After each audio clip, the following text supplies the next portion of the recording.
नमस्कार दोस्तों, आप देख रहे हैं मेरा YouTube चैनल और मैं हूं आपके साथ आपका दोस्त साकेत गर्ग।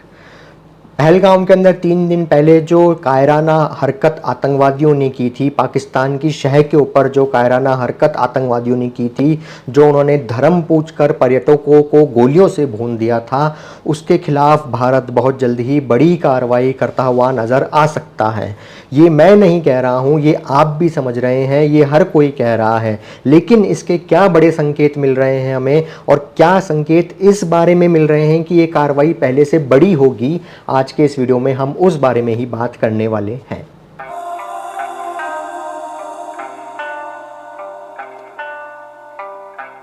देखिए, हर कोई ये कह रहा है, खुद पाकिस्तान भी इस चीज़ से डरा हुआ है कि पहलगाम में जो आतंकवादी हमला हुआ है उसके बाद भारत बॉर्डर पर या बॉर्डर के पार कोई बड़ी कार्रवाई कर सकता है। इसके संकेत साफ साफ मिलना जो है हमें नज़र आ चुके हैं। देखिए, सबसे बड़ा संकेत यही है कि प्रधानमंत्री नरेंद्र मोदी की सदारत के अंदर सरकार चल रही है हिंदुस्तान में, और उसके बावजूद भी आतंकवादी हमले इतने बड़े लेवल के हुए हैं। उरी के अंदर हमला हुआ, वहाँ पर ग्राउंड ऑपरेशन किया गया, जाकर जो है मिलिटेंट्स के जो लॉन्च पैड हैं उन्हें नष्ट किया गया, वो ग्राउंड ऑपरेशन हुआ।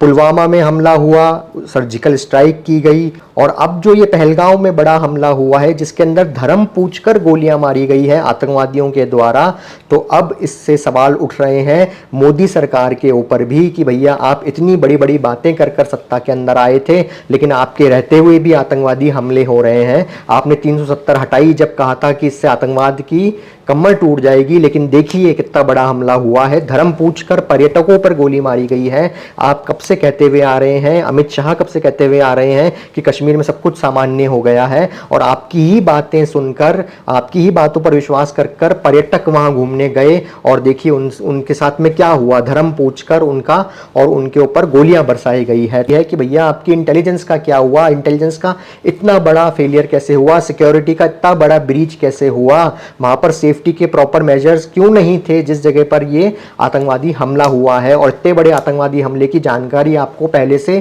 क्यों नहीं लगी, आपकी इंटेलिजेंस क्या कर रही थी, वो भी उस समय जिस समय अमेरिका के उपराष्ट्रपति आपके देश में मौजूद थे। तो ये मोदी सरकार की साख के ऊपर एक सवाल उठेगा ग्लोबली भी कि भैया देखिए, आपकी जो एक तेज तर्रार आक्रामक नेता की छवि है, एक सख्त नेता की छवि है, उसको ये ठेस पहुंचा सकता है। एक संकेत ये भी है कि इस मोदी जी जो हैं इस कारण एक बड़ा फैसला ले सकते हैं। दूसरा क्या है, इंटरनली जो मैंने आपको बताया कि मोदी जी के ही वीडियोस वायरल करके उन्हीं की ज़बान में लोग उनसे सवाल पूछ रहे हैं, और देखिए भारत की जनता भी उनसे सवाल पूछेगी ही पूछेगी, कहीं ना कहीं दबी ज़बान में पूछेगी भले ही, लेकिन पूछेगी। उनके सपोर्टर्स भी पूछेंगे कि आपने इतना हमें आश्वासन दिया, इतना विश्वास दिया, 370 हट गई, आतंकवाद खत्म हो गया, सब कुछ सामान्य हो गया, तो फिर ये हमला कैसे हो गया, पाकिस्तान से आतंकवादी यहाँ आकर कैसे घुस गए, उनके पास हथियार कैसे आ गए, आपकी इंटेलिजेंस क्या कर रही थी। तो देखिए, साख का सवाल तो है ही, इंटरनली भी और ग्लोबली भी। दूसरी बात अगर हम करें बयानों की जिनसे हमें संकेत मिल रहे हैं, तो देखिए सबसे पहला बयान इस पूरे आतंकवादी हमले के ऊपर आया था राजनाथ सिंह का, भारत के रक्षा मंत्री राजनाथ सिंह का। उन्होंने अपने बयान में क्या कहा था मैं आपको ये बताता हूं। देखिए, दिल्ली के अंदर एक प्रोग्राम के अंदर 23 अप्रैल को राजनाथ सिंह ने कहा था कि भारत की आतंकवाद को लेकर जीरो टॉलरेंस की नीति है। मैं देशवासियों को आश्वस्त करता हूं कि सरकार हर जरूरी कदम उठाएगी, इस आतंकी हमले के दोषियों के साथ ही इसके पर्दे के पीछे छिपे लोगों तक भी पहुंचा जाएगा। मैं देश को आश्वस्त करना चाहता हूं कि करारा और स्पष्ट जवाब मिलेगा।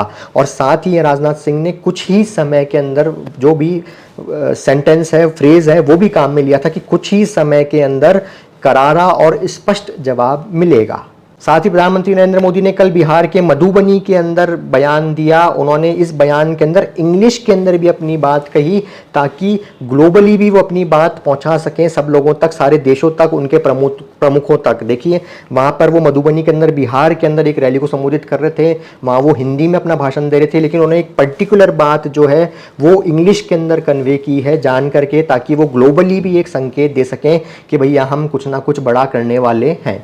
प्रधानमंत्री नरेंद्र मोदी ने मधुबनी के अंदर कहा कि पहलगाम के दोषियों को मिट्टी में मिलाने का समय आ गया है। आतंकियों को कल्पना से भी बड़ी सजा मिलकर रहेगी, कल्पना से भी बड़ी सजा मिलकर रहेगी।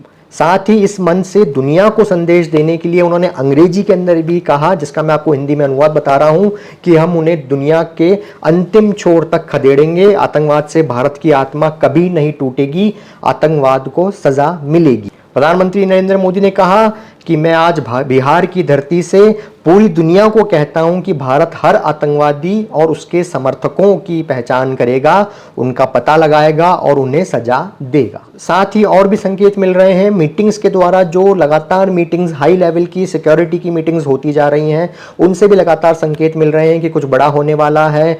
देखिए, केंद्रीय कैबिनेट की भी मीटिंग हो चुकी है, सिक्योरिटी वाली मीटिंग भी हो चुकी है। कल अमित शाह और जयशंकर जो हैं राष्ट्रपति से भी मिलके आ चुके हैं।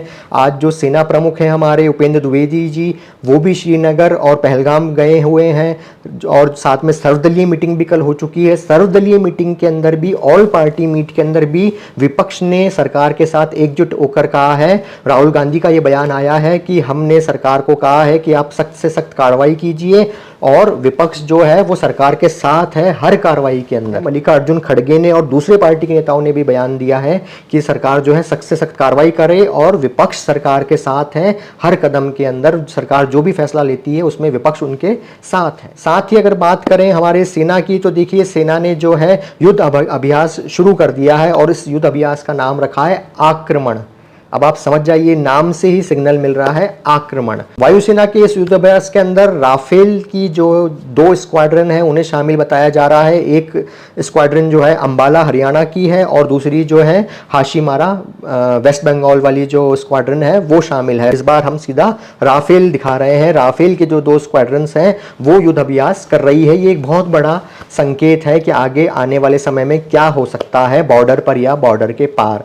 साथ ही कल एक मिसाइल की भी टेस्टिंग की गई है। देखिए, वायुसेना की बात हो गई, अब देखिए नौसेना ने भी कल एक मिसाइल की टेस्टिंग की है आईएनएस सूरत के ऊपर। आईएनएस सूरत से जो है समुद्र में तैरते हुए एक छोटे से टारगेट को निशाना बनाया गया है। ये दिखाता है साफ साफ कि भारत चारों तरफ से जो है तैयारी कर रहा है। वायुसेना उधर तैयारी कर रही है। उपेंद्र द्विवेदी जी जो हैं वो आज जम्मू कश्मीर के श्रीनगर के पहलगाम के दौरे पर हैं और यहाँ पर देखिए आप जो हमारी जल सेना है वो भी जो है मिसाइल की टेस्टिंग कर रही है। आईएनएस सूरत से जो है मिसाइल छोड़कर उन्होंने टेस्टिंग की है, सफल टेस्टिंग की है।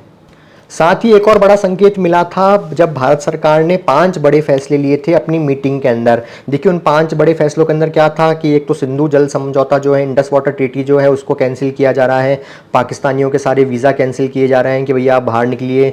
जो अटारी बॉर्डर है उससे वाघा पोस्ट जो है उसको तुरंत प्रभाव से बंद किया जा रहा था। उसमें एक और बड़ा फैसला था। वो बड़ा फैसला क्या था? वो हालांकि था डिप्लोमेटिक फैसला, लेकिन वो बड़ा फैसला क्यों है, वो क्या संकेत देता है? देखिए, उस फैसले के अंदर कहा गया था कि जो सैन्य सलाहकार हैं, जो भारत के अंदर पाकिस्तान का उच्च आयोग है, हाई कमीशन है, उसके अंदर जो तैनात है रक्षा और सैन्य सलाहकार पाकिस्तान के, उनको पर्सोना नॉन ग्राटा कहा गया, जो कि एक लैटिन वर्ड है। उसका मतलब क्या होता है कि भैया आप अस्वीकार्य व्यक्ति हैं हमारे देश के अंदर। मतलब पाकिस्तान के जो सैन्य सलाहकार, रक्षा सलाहकार पाकिस्तान के उच्चायोग में भारत में मौजूद हैं, उनका काम क्या होता है कि भैया अगर कोई दोनों सेना के बीच में कोई डिफरेंस आ गया है या कोई मिसकम्युनिकेशन हो गया है तो उसे वो सुलझाते हैं। वो इसलिए यहाँ मौजूद रहते हैं। उनको यहाँ से बाहर किया गया है। उन्हें अस्वीकार्य व्यक्ति कहा गया है कि भैया तुम यहाँ से निकल लो, तुम अब हमें स्वीकार नहीं हो यहाँ से। तो ये एक बहुत बड़ा संकेत है कि भैया अब हमें ज़रूरत ही नहीं है किसी ऐसे व्यक्ति की जो ये बताए हमें कि भाई मिसकम्युनिकेशन हो गया है आपकी पाकिस्तान की सेना के साथ में, या पाकिस्तान की सेना के साथ जो हमारी सुलह कराए या हमारी बातचीत कराए, हमारा जो है कम्युनिकेट कराए हमारे को। हमें ऐसे बंदे की अब ज़रूरत ही नहीं। क्यों ज़रूरत नहीं है? क्योंकि हम ऑलरेडी बड़ा एक्शन लेने की तैयारी कर चुके हैं। साथ ही भारत की जवाबी बड़ी कार्रवाई के संकेत पाकिस्तान से भी आ रहे हैं। कैसे आ रहे हैं कि पाकिस्तान बौखलाया है, हुआ है, अजीबोगरीब बयान दे रहा है। पाकिस्तान के अंदर से कल ये कहा गया कि भैया अगर भारत ने सिंधु का पानी रोका, इंडस वाटर ट्रीटी को उन्होंने अगर कैंसिल किया, उसका पानी को अगर मोड़ा भी, तो ये जंग के लिए उकसाने जैसा होगा, ये हमारे साथ जंग करने जैसा होगा। और साथ ही पाकिस्तान की तरफ से अजीबोगरीब, पाकिस्तान के रक्षा मंत्री, विदेश मंत्री की तरफ से अजीबोगरीब बयान दिए जा रहे हैं। आज वो कह रहे हैं कि जिन्होंने हमला किया है वो फ्रीडम फाइटर्स भी हो सकते हैं। आप देखिए कि पाकिस्तान की तरफ से उकसाया जा रहा है बौखलाहट के अंदर कि भैया कहीं पाकिस्तान हिंदुस्तान जो है हमारे ऊपर बड़ा हमला ना कर दे, इसलिए वो ग्लोबली ऐसी बातें फैला रहे हैं कि हो सकता है वो फ्रीडम फाइटर्स हों। भाई हमने तो किया ही नहीं, वो तो कश्मीर के जो फ्रीडम फाइटर्स हैं, जिनको हम कहते हैं फ्रीडम फाइटर्स, वो कर रहे हैं साहब ऐसा। देखो हमें तो सिर्फ निशाना बनाया जा रहा है। दूसरा देखिए साहब, हमारा पानी रोका जा रहा है, तो इसलिए ये जंग करने जैसा है हमारे साथ में। साथ ही कई लोगों ने जो है सोशल मीडिया पर कई पोस्ट वायरल की, जिन पोस्ट के अंदर स्क्रीनशॉट्स दिखाए गए कि भैया देखिए पाकिस्तान के कराची से जो है जेट उड़कर लाहौर की तरफ जा रहे हैं, जो सीमा का इलाका है पाकिस्तान का, उधर की तरफ जा रहे हैं। क्यों? क्योंकि पाकिस्तान बौखलाया हुआ है, पाकिस्तान को पता है कि भारत कुछ ना कुछ बड़ी कार्रवाई करेगा, इसलिए कराची से ठेठ नीचे से जो है जेट्स को बुलाया गया है और सीमा पर तैनात किया जा रहा है। और बताया जा रहा है कि कराची से जिन इन फाइटर प्लेन्स को मोबिलाइज किया गया है रावलपिंडी और लाहौर में, ये सभी चीन के द्वारा बनाए गए JF-17 जेट प्लेन्स हैं और इनकी संख्या 18 के करीब बताई जा रही है। वहीं साथ में बताया जा रहा है कि LOC के ऊपर भी पाकिस्तान ने जो है अपनी सेना की जो मौजूदगी है वो बढ़ाना शुरू कर दिया है। साथ ही अपनी सेना को कहा है कि भैया तुम बंकर में ही रहकर निगरानी रखो, चौकस रखो कि भारत कुछ करने वाला तो नहीं है, भारत की तरफ से कोई कार्रवाई, बड़ी कार्रवाई तो नहीं होने वाली है। वहीं जो पाकिस्तान के आर्मी चीफ हैं जनरल मुनीर, जिनको मौलाना जनरल भी कहा जाता है, वो भी जो है लगातार मीटिंग लेते हुए नजर आ रहे हैं अपने कमांडर्स की। तो बौखलाहट तो पाकिस्तान में से साफ नजर आ रही है, डर का माहौल साफ नजर आ रहा है कि भारत जो है कोई बड़ी कार्रवाई करने वाला है। साथ ही आज सुबह ये खबर आई कि पाकिस्तान ने जो है LOC के ऊपर फायरिंग शुरू कर दी है। LOC के ऊपर उसने हल्की हथियारों से फायरिंग की है, जिसका भारत ने माकूल जवाब दिया है। पूरे जो है अच्छे से पाकिस्तान को उस फायरिंग का जवाब दिया है। देखिए पाकिस्तान जो है बौखलाहट में आ रहा है, मैं बार बार ये वर्ड काम में ले रहा हूँ, तो पाकिस्तान जो बौखलाहट में आया है, तो ये देखिएगा आप कि पाकिस्तान खुद ही कोई ना कोई बड़ी गलती कर बैठेगा। वो बचकाने बयान दे रहा है, बचकानी हरकतें कर रहा है। आज सुबह जो है LOC पे फायरिंग करवा रहा है खुद ही, वो खुद ही जो है अपने पैर पर कुल्हाड़ी मार लेगा, ये साफ नज़र आ रहा है हमें बौखलाहट के अंदर। और साथ ही आपको यहाँ बता दूं कि वर्ल्ड लीडर्स जो हैं, दुनिया के जो बड़े बड़े देशों के लीडर्स हैं, वो सब भी भारत के पक्ष में आकर खड़े हुए हैं। ट्रंप भारत के समर्थन में खड़े हुए हैं। पुतिन ने तो खुला कहा है कि जिन्होंने ये करा है आतंकवादी हमला, उन्हें सजा मिलेगी। देखिए पुतिन जो है वो तीसरे देश के राष्ट्रपति हैं, लेकिन उन्होंने सबसे पहला बयान दिया और सबसे पहले ये कहा कि जिन्होंने ये आतंकवादी हमला किया है उन्हें सजा मिलेगी। तो पुतिन हमारा साथ देंगे, क्योंकि भैया वो यूक्रेन पे खुद हमला करे हुए बैठे हैं, खुद ही उनका यूक्रेन से युद्ध चल रहा है, तो वो तो चाहेंगे कि भारत भी भैया करारा जवाब दे पाकिस्तान को, ताकि भारत की नाक में जो दम कर रखा है पाकिस्तान ने वो सुधरे। साथ ही ट्रंप जो है वो आतंकवाद के ऊपर भारत का साथ जरूर देंगे। साथ ही जो नेतन्याहू है, जिन्होंने खुद इजराइल ने जो है हमास पे हमला कर रखा है, वो भारत का साथ देंगे। उन्होंने बयान देकर कहा है कि हम भारत के साथ हैं। मेलोनी इटली की जो है, उन्होंने बयान दिया है कि वो भारत के साथ हैं। फ्रांस के राष्ट्रपति मैक्रोन ने कहा है कि वो भारत के साथ हैं। यूके ने भारत का समर्थन किया है, यूरोपियन यूनियन ने भारत का समर्थन किया है। तो देखिए चारों तरफ से भारत को जो है ग्लोबल लीडर्स का जो है समर्थन मिल रहा है। और जब आपको ग्लोबल लीडर्स का समर्थन मिल रहा है, तो अब वो जमाना नहीं रहा है कि जब भैया आपने पाकिस्तान से युद्ध करने की सोची तो अमेरिका ने जो है अपना बेड़ा भेज दिया कि भैया तुम पाकिस्तान से युद्ध नहीं करोगे। अब ऐसा नहीं रहा है। क्यों नहीं रहा है?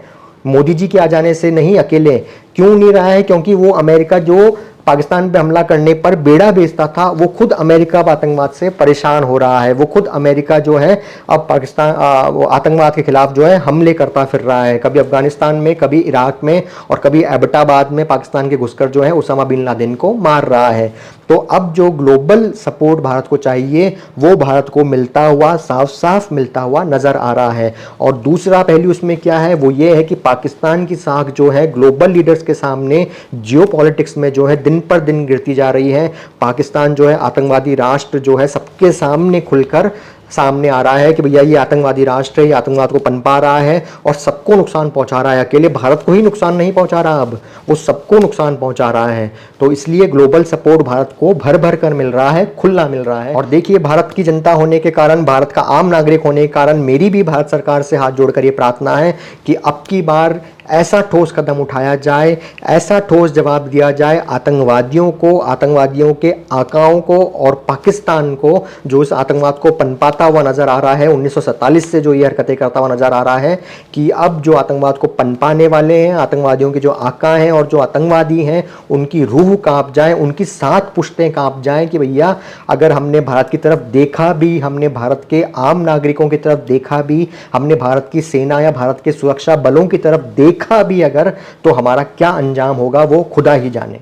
मैं आशा करता हूं इस वीडियो में बताई गई सभी बातों से आप भी सहमत होंगे। आप इस बारे में क्या सोचते हैं? आपको क्या लगता है कि भारत क्या बड़ी कार्रवाई करने वाला है, और क्या भारत सच में कोई बड़ी कार्रवाई करने वाला है? मुझे नीचे कमेंट करके आपकी राय ज़रूर बताइएगा। मिलते हैं एक और वीडियो में, तब तक अपना और अपनों का बहुत ध्यान रखें, बहुत खुश रहें। जय हिंद।